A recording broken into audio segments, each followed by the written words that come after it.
নমস্কার বন্ধুরা, ডলি রন্ধনশালা সবাইকে স্বাগত। আজকে তোমাদের সাথে শেয়ার করব রেগুলার চিকেনের থেকে একটু অন্য রকমের চিকেন রেসিপি। একঘেয়েমি চিকেনের রেসিপি বারবার না বানিয়ে একবার এইভাবে রান্না করে দেখো। একবার এইভাবে রান্না করলে বারবার কিন্তু এইভাবে বানাতে ইচ্ছে করবে। আর এই রেসিপিটা বানানোর জন্য প্রথমে আমি মশলাটাকে রেডি করে নেব। প্রথমে আমি বাটির মধ্যে নিয়ে নিলাম রান্নার প্রয়োজন মতো হলুদের গুঁড়ো, আর হলুদের সাথে দিয়ে দিলাম ঝালের জন্য লঙ্কার গুঁড়ো, আর এখানে নিয়ে নিলাম 1 চামচ ধনে গুঁড়ো, আর সাথেই আমি এখানে দিয়ে দেব 1/2 চামচ জিরে গুঁড়ো। এবার আমি এখানে দিয়ে দেব রান্নার কালারের জন্য 1/2 চামচের মতো কাশ্মীরি লঙ্কার গুঁড়ো। এবার আমি মশলার মধ্যে অল্প একটু জল দিয়ে দেব। আর এইভাবে যদি সমস্ত মশলা একসাথে মিশিয়ে নেওয়া হয় তাহলে রান্নার কালারটা যেমন ভালো আসবে তেমনই কিন্তু রান্নার স্বাদটাও ভালো হবে। সমস্ত মশলা আমি একসাথে খুব ভালোভাবে মিশিয়ে নিয়েছি। এবার একটা সাইডে সরিয়ে রেখে দেব। এবার আমি রান্নার জন্য কড়াইয়ের মধ্যে প্রয়োজন মতো সর্ষের তেল দিয়ে দিলাম। আমি রান্নাটা সর্ষের তেলে করব, তোমরা চাইলে তোমাদের সুবিধা মতো সাদা তেল বা সর্ষের তেলও করতে পারো। আমি তেলটাকে প্রথমে খুব ভালোভাবে গরম করে নিয়ে এই রান্নার জন্য আমি আগে থেকে বেশ কিছুটা পেঁয়াজ কেটে রেখেছিলাম। আর এই রান্নাতে পেঁয়াজের পরিমাণটা কিন্তু একটু বেশি দিতে হবে। পেঁয়াজের পরিমাণটা বেশি দিলে তাহলে রান্নার গ্রেভিটা খুব ভালো হবে। এবার আমি পেঁয়াজটাকে নাড়াচাড়া করে খুব ভালোভাবে একটু সময় নিয়ে হালকা একটু লালচে করে আর খুব ভালোভাবে নরম করে ভেজে নেব।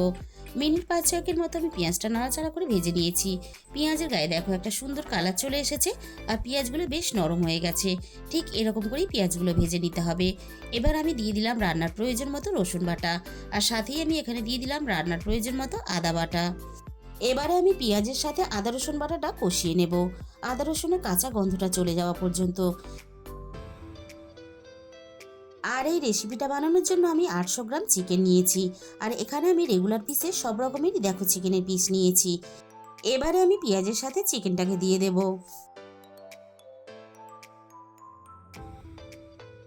এবারে আমি পেঁয়াজের সাথে চিকেনটা একটু সময় নিয়ে কষিয়ে নেব। মিনিট 5-6 মতো আমি চিকেনটা কষিয়ে নিলাম। এবার আমি চিকেনের মধ্যে স্বাদ মতো লবণ দিয়ে দেব। এবার আমি লবণ দিয়ে চিকেনটাকে আরো মিনিট 5-এর মতো নাড়াচাড়া করে আরো একটু কষিয়ে নেব।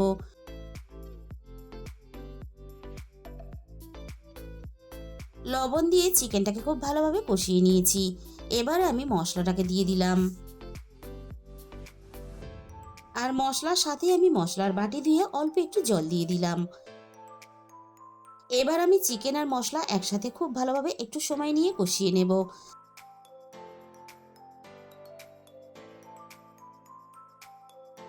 চিকেনটা খুব ভালোভাবে মশলার সাথে কষিয়ে নিয়ে এবার আমি এখানে দিয়ে দেব একটা মাঝারি সাইজের টমেটো, আর দিয়ে দেব ঝালের জন্য 4টে কাঁচা লঙ্কা, আর সাথেই দিয়ে দেব একটা বড় সাইজের ক্যাপসিকাম।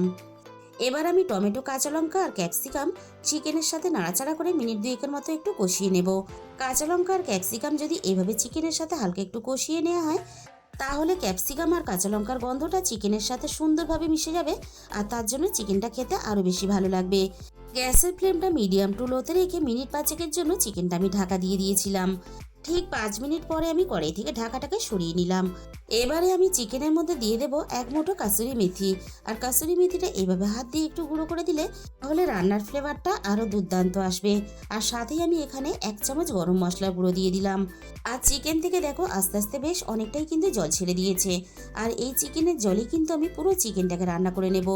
চিকেনের মধ্যে যদি জল ব্যবহার করা হয় তাহলে কিন্তু চিকেনের স্বাদটা বদলে যাবে।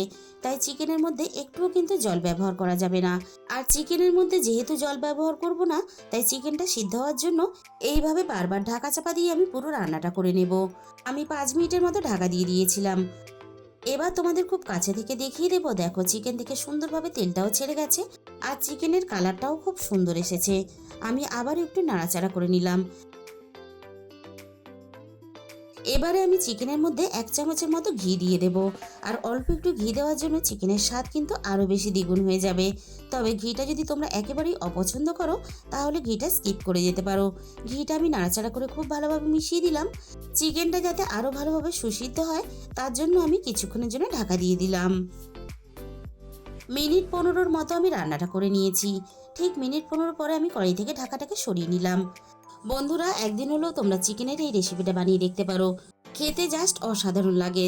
তাহলে বন্ধুরা, আজকের এই রেসিপিটা ভালো লাগলে ভিডিওতে একটা লাইক করো আর নিজেদের বন্ধুদের মধ্যে শেয়ার করো। আর যে সমস্ত নতুন বন্ধুরা এখনো পর্যন্ত আমার চ্যানেলটাকে সাবস্ক্রাইব করনি, এরকম নতুন আর ঘরোয়া রেসিপি পেতে আমার চ্যানেলটাকে সাবস্ক্রাইব করে আমার পাশে থাকার অনুরোধ রইল। আজকে তাহলে এই পর্যন্ত, দেখা হবে অন্য কোনো নতুন রেসিপির সাথে।